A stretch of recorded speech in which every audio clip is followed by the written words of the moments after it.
For the record, when I post this video, please look at the sky.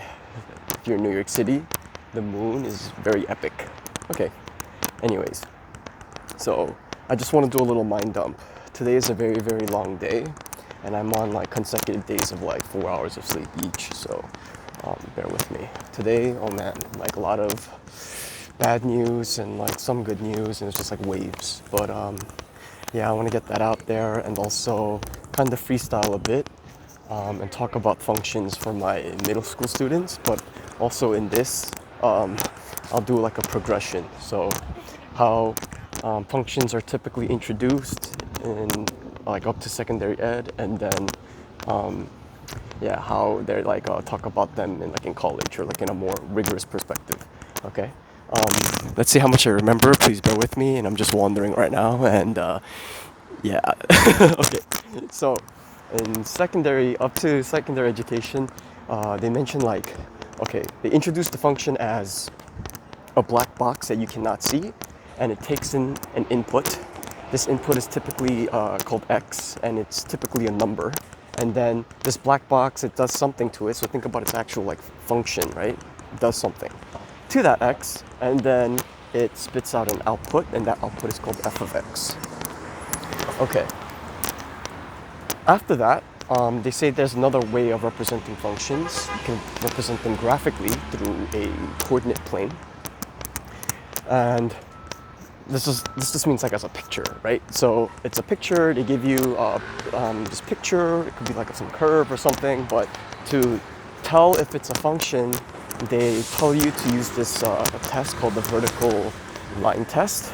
And this vertical line test isn't really like, I guess, like a true mathematical topic, but it's more of like a mnemonic, a memory aid to test for the properties of a function using the actual definition. Okay. Another way they say what a function is that every input has exactly one output. Okay. Now let's make the definition of a function more precise.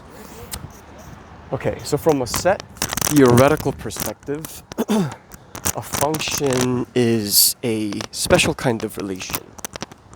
Now, what do I mean by relation? Okay, a relation is a set of ordered pairs, and so the ordered pair is like, first entry, so it's like a x coordinate, and like a second entry, the y coordinate. But the first entry comes from a set. They typically use like a letter to represent it, call it A. And the second coordinate comes from another set. They use like B. This is a little confusing because when I say another set, this second set B could also be the same set A. Okay. So there are two basically, like, you think of these sets as realms, like worlds, and then you think of that first world A. This set, they call it the domain, and you think about the domain as just like your playground of things that you can like talk about and do stuff. Okay, and then every element, so the things in that first set map to exactly one thing in the second set, and that second set is typically called the codomain. I've seen some textbooks, it's super rare, that call this set the range. I think sometimes like the older books, but I think it's more common to say codomain. And then we can talk about what the word range means a little later. Okay, so we say that relation is a set of ordered pairs in which the first coordinate elements come from a set A, and the second coordinate elements come from a set B.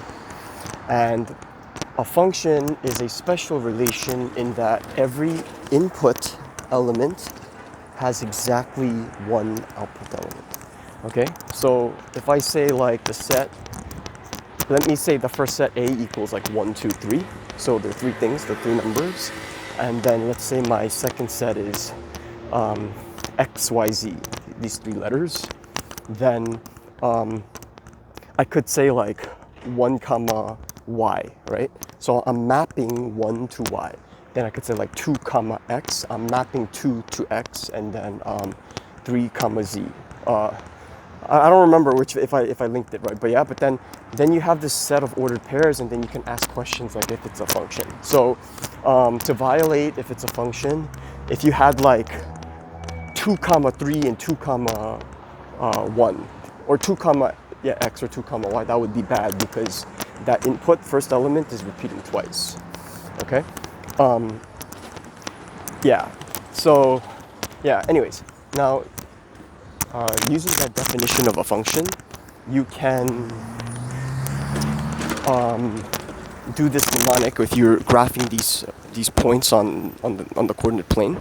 And the vertical line test, what it does is it's like a way of checking by drawing a vertical line through like your curve, right, and seeing if your picture or that curve, like at any point you throw, like you draw a vertical line, it passes the curve.